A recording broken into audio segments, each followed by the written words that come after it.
का जो विषय है जिसके बारे में हम बात करेंगे, आज हम वास्तुशास्त्र के बारे में बात करने जा रही हैं। आपको एक साधना बताने जा रही हूँ, जितनी भी नेगेटिव एनर्जी है उसको कैसे पिछाड़ मारेगा, आपको इसका हिसाब नहीं। आप समझे, संतुलन जो शब्द है वो कितना छोटा सा है, लेकिन यही संतुलन एक इंसान के जिंदगी में स्थिरता देता है। असंतुलन है ना, वो क्या देता है? अस्थिरता देता है। हमको क्या चाहिए? संतुलन चाहिए। हमको क्या चाहिए? स्थिरता चाहिए। स्थिरता किस में चाहिए? स्थिरता अपने रिश्तों में चाहिए, स्थिरता अपने पैसों में चाहिए। ऐसा नहीं होना चाहिए 2 दिन आए एकदम धमाका हो गया, चौथे दिन फिर 25 दिन एकदम फुस। अपने को वो नहीं चाहिए, अपने को स्टेबिलिटी, स्थिरता हमको चाहिए हमारे हेल्थ में। ये नहीं होना चाहिए 2 दिन ठीक रहे, एकदम फुग्गे गुब्बारे जैसे फुगते रहे, उसके बाद ठुस। आप समझे, बैलेंस ही तो मेन चीज है। जो ग्रह भी है वो भी एक बैलेंस ही तो है। कैसे? अब बताती। जो नेगेटिव, जो कुपित ग्रह का जो प्रभाव है, अगर वो हमारी जिंदगी को तहस नहस कर रहा है ना, तो हम क्या करते हैं? उसको गाड़ देते हैं, उसको दबा देते हैं, ताकि जो उसका नेगेटिव एनर्जी है वो कट जाए। अगर तो वो मिक्स प्लेनेट है, जैसे 5वां घर, 8वां घर, 12वां घर संबंध बना रहा है, लेकिन 10वां घर, 11वां भी घर जो संबंध बना रहा है, मतलब वो देने के लिए भी बैठा है लेकिन झटके देगा। तो झटके को अगर हमने काटना है तो हम क्या करते हैं? प्रवाहित कर देते हैं। सीधी बात है। आप समझे? तो वास्तुशास्त्र भी ऐसे ही है। जो एनर्जी फोर्स है, एनर्जी जैसे अगर ज्यादा कहते हैं ना बारिश हो रही हो, ठीक है, लेकिन अगर ज्यादा पानी आ गया तो क्या होता? बाढ़ आ जाएगी। एक अग्नि का जो प्रयोग होता है, मैंने आपको बताया था, जिसमें मैंने पढ़ाई करी हुई थी विद्या की, उसमें क्या ऊपर लिखा हुआ था याद है? बहुत टाइम पहले आपको मैंने बताया था कि एक अग्नि का जो प्रयोग है वो कहते हैं ना पेट पालने के लिए भी किया जाता है, मतलब खाना बनाने के लिए भी किया जा सकता है ना, और किसी का घर जलाने के लिए भी किया जा सकता है। सीधी बात। तो इसका मतलब क्या है? जो जो चीजें आज आपको मैं बताने जा रही हूँ, थोड़ी थोड़ी चीजें चेक कर लो, है ना। कुछ चेक करने में जाता नहीं। पहली चीज, जब हम वास्तुशास्त्र के बारे में बात करते हैं तो सबसे पहली चीज क्या देखी जाती है बाबा? एंट्रेंस देखी जाती है। आप समझे मेरी बात को? एंट्रेंस मतलब, जैसे अब मैं सारी एक एक करके एंट्रेंस तो आपको बता नहीं पाऊंगी, जो बढ़िया एंट्रेंस है वो मैं आपको बताती जरूर से। अब सबसे पहली चीज, जैसे ईस्ट में अगर देखा जाए E3 E4, वेस्ट में देखा जाए W3 W4, नॉर्थ में देखा जाए तो N3 N4, और साउथ में देखा जाए तो S3 S4। अब वो कैसे पता चलेगा? जो क्या कहते हैं 0 डिग्री होती है, 0 डिग्री नॉर्थ होती है। नॉर्थ से लेफ्ट साइड 4 कदम 4 फुट वो जो स्थान है वो बढ़िया एंट्रेंस है। 90 डिग्री ईस्ट है, 90 डिग्री ईस्ट के लेफ्ट साइड 4 फुट वो एंट्रेंस ठीक है। अगर हम साउथ देखते हैं, साउथ कौन सी हुई? 180 डिग्री, 180 डिग्री के लेफ्ट साइड 4 फुट ठीक है। वेस्ट कौन सी हो गई? 270 डिग्री, 270 डिग्री के लेफ्ट साइड 4 फुट ठीक है। इसके अलावा जो एंट्रेंस है वो कहीं ना कहीं असुरी शक्ति बसती है, वो कहीं ना कहीं प्रॉब्लम क्रिएट करती है, फाइनेंशियल लॉसेस देती है, कमिटमेंट फेलियर देती है, वो कहीं ना कहीं रोग देती है। मतलब अलग अलग सिनेरियो बनता है जिस हिसाब से उसका ऊर्जा समाती है उस द्वार पे।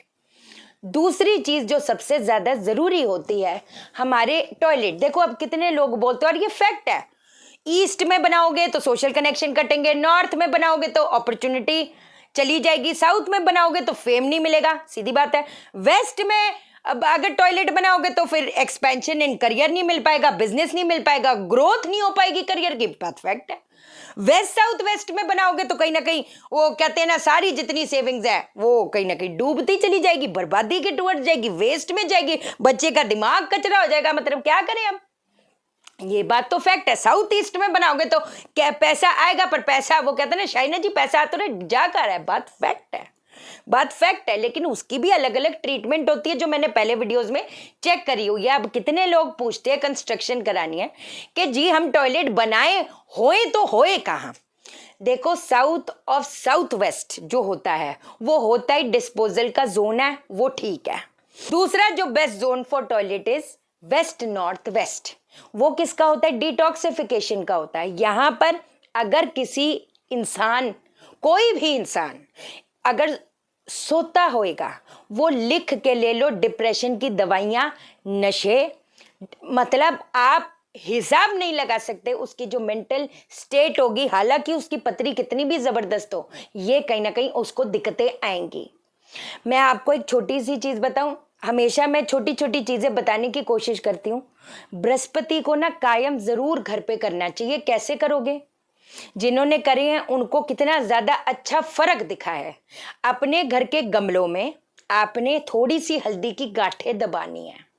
अब घर के गमले भी देखो, अगर साउथ वेस्ट में होगा वो कहीं ना कहीं स्टेबिलिटी नहीं देने देगा, वेस्ट में होगा एक्सपेंशन नहीं देने देगा, विश फुलफिलमेंट नहीं देने देगा, वेस्ट साउथ वेस्ट में हो गया वो भी एंटी एलिमेंट है तो वो क्या सेविंग नहीं होने देगा। बच्चे के दिमाग में भी कुछ ना कुछ प्रॉब्लम, ये वो पढ़ाई में ध्यान नहीं लगेगा।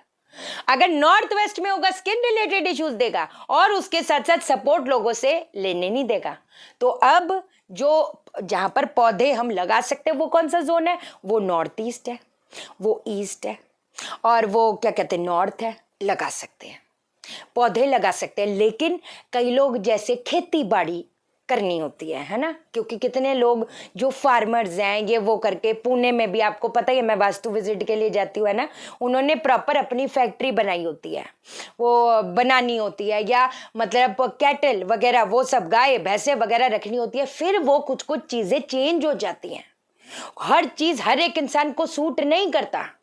बृहस्पति देखना पड़ता है, कुंडली के हिसाब से बृहस्पति की पोजिशनिंग देखनी पड़ती है। आप समझे? अगर वही एक इंसान का सूर्य नेगेटिव है, मान लो अगर ईस्ट में उसने उधर भी कोई दोष है तो वो प्रॉब्लम क्रिएट करेगा। मैं एक नॉर्मल घर की बात कर रही हूं, जहां पर इंडस्ट्रीज की बात आ जाती है, जहां पर खेती बाड़ी की बात आ जाती है, वहां पर कुछ चीजें फिर हम चेक करते हैं। आप समझे? उसका जो पोजीशनिंग है, फिर पत्री देखनी। बेशक कितने लोग होते हैं उनके पास उनकी डेट ऑफ बर्थ और टाइम ऑफ बर्थ नहीं होता, फिर हम लोग क्या करते हैं प्रश्न कुंडली और बाकी चीजों के आधारित पे सारी चीजें देखते, कोई ऐसी दिक्कत वाली बात नहीं। जो आपकी घर की गुल्लक है, जैसे आपका देखो, अब वो टाइम चलेगा कि हम मोटा पैसा रखते होते थे, अब तो सारा ATM card and all that आ गया, सीधी बात है ना, प्लास्टिक मनी का जमाना है। लेकिन फिर भी मैं एक आपको बात बताती हूँ, अब कहीं ना कहीं हम लोग केतु को और शुक्र को स्थापित करेंगे अपने किधर, वेस्ट साउथ वेस्ट में। एक आपने कोई भी गुल्लक रख लो, कोई भी आप तिजोरी वगैरह छोटी सी रखो, ज्यादा पैसे मत रखना, कोई बात नहीं, उसके अंदर थोड़े से आपने छुआरे रखने, थोड़े से बादाम रखने और थोड़े पैसे जरूर वेस्ट साउथ वेस्ट में जरूर रखने हैं। ये चीजें कितनी हेल्प आउट करती हैं आपको हिसाब नहीं। आपको एक और चीज बताती हूँ, अपने नॉर्थ वेस्ट में थोड़ा से चावल रखो। थोड़े से चावल रखने के बाद में, ये 43 डेज की साइकिल है, जो मंथली साइकिल आती है, वहम की बात नहीं, कोई बात नहीं, करते रहो। 43 डेज तक आपने एक एक मुट्ठी चावल रखनी है। अगले दिन दूध के साथ धोकर जल प्रभा कर दो, फिर रात को रख दो, अगले दिन दूध के साथ धोकर जल प्रभा कर दो। 43 डेज के बाद में 3 किलो चावल अपने घर के नॉर्थ वेस्ट में और एक दो चांदी के सिक्के नॉर्थ वेस्ट में रख दो, लोगों से सपोर्ट मिलना शुरू हो जाएगा। अब आती हूँ ब्रह्मस्थान पे, चलो अब आपको बताती हूँ क्या हमने करना है। ये कुछ दिन तक आप रेगुलर बेसिस पे करो। मैं कहती हूँ आपने क्या करना है, आपने ना जैसे रात के समय करना है, देखो या तो रात के समय करो 9 से 12 है ना, या तो फिर सुबह करो। सूर्य उदय के 48 मिनट्स के भीतर भीतर करते हो, बहुत बढ़िया बात रहेगी, बहुत बढ़िया बात रहेगी। आपने क्या करना है, आपने ना अपने घर के ब्रह्म स्थान पे, मैंने आपको याद है एक बार बोला था, पूरा ऐसे गोल सा पीला पेंट कर दो, ठीक है, कर दिया। अब आपने क्या करना है, उसके ऊपर आपने वो रखना है, क्या कहती हैं, कंडा रखना है, गाय का उपला, देसी कपूर घी डालकर अग्नि जला दी। अब कांच के मर्तबान में आपने 11 दाने काली सरसों के रख देने, काली सरसों। एक दाना उठाओ, कांच के मर्तबान में रखना है, एक दाना उठाओ और अपने लेफ्ट हैंड में रख दो। अब आपने किस मंत्र का उच्चारण करना है,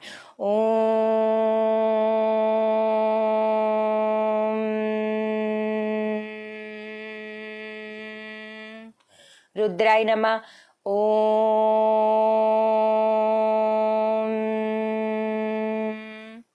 महारुद्राय नमः, ओम।